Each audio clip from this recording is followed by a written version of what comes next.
What's good, y'all? Welcome back to the CFL podcast, where today we will be talking about the top performances in week 4 of HBCU football.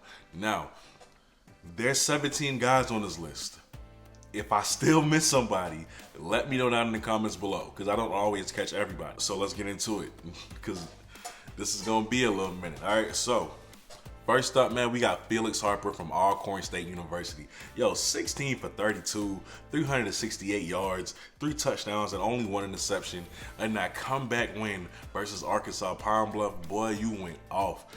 Felix Harper went off during that game. If this is the beginning for Alcorn State's offense, they are going to be held to stop for the rest of the season.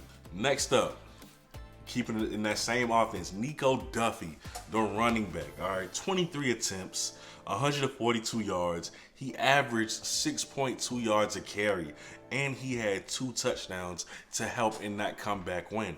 Nico Duffy is starting to get it going.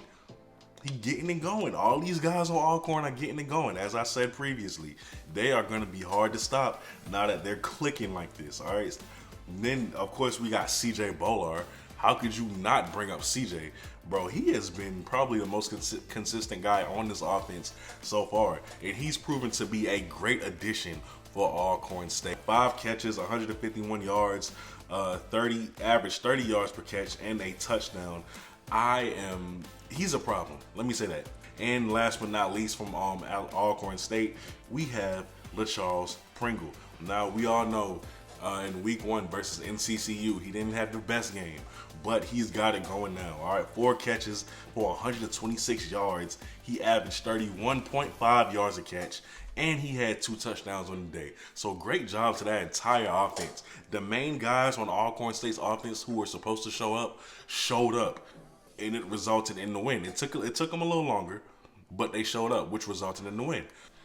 Now, unfortunately, in a classic game like that, there has to be a loser. But that doesn't mean that you didn't play well. Skylar Perry, you played well, bro.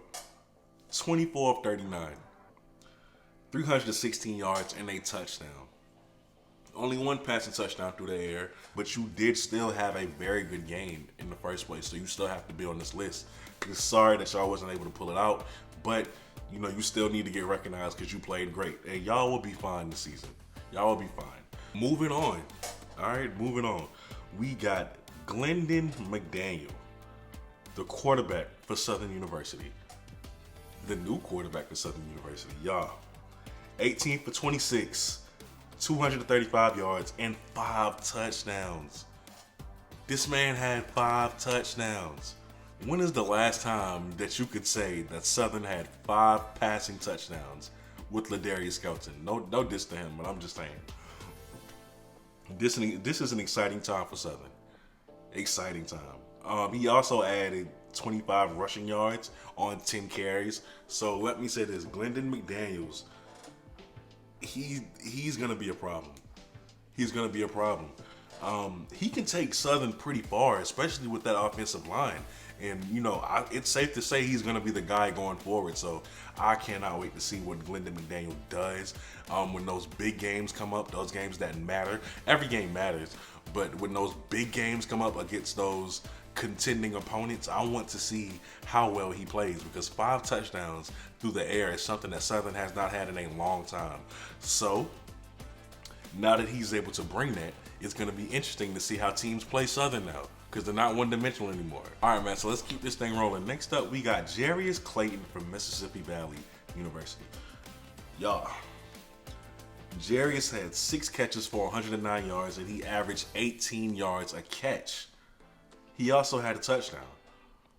Jarius Clayton, I know Mississippi Valley doesn't really get in the headlines a lot. I haven't really been having as much success as you would like, but you balled. You balled versus Southern, and you should get recognition for that. Your quarterback didn't really do bad as well, but his numbers wasn't his numbers wasn't top performance of the week worthy, but he played a very good game as well. Next up for Texas Southern, man, we got Antoine Boddy. All right, 19 for 35, 353 yards. He didn't have no passing touchdowns. On him, 18.8 yards a catch. And he had 1 touchdown. Yes, they lost to North Carolina A&T, and they lost 37-14. But Ryan played a great game. You played a great game, Ryan. And on the other side of that ball, for North Carolina A&T, we got Keshawn Baker, 12 carries, 137 yards. He averaged 11.4 yards a carry, and he had a touchdown. Keshawn Baker looks more electric than Jermaine Martin. Keshawn Baker is a playmaker, bro. I like his game. This was my first time seeing him play. I like his game. So you know what? When Jermaine Martin goes, Keshawn Baker, it's gonna be you, bro. It's gonna be your show. From Tuskegee University.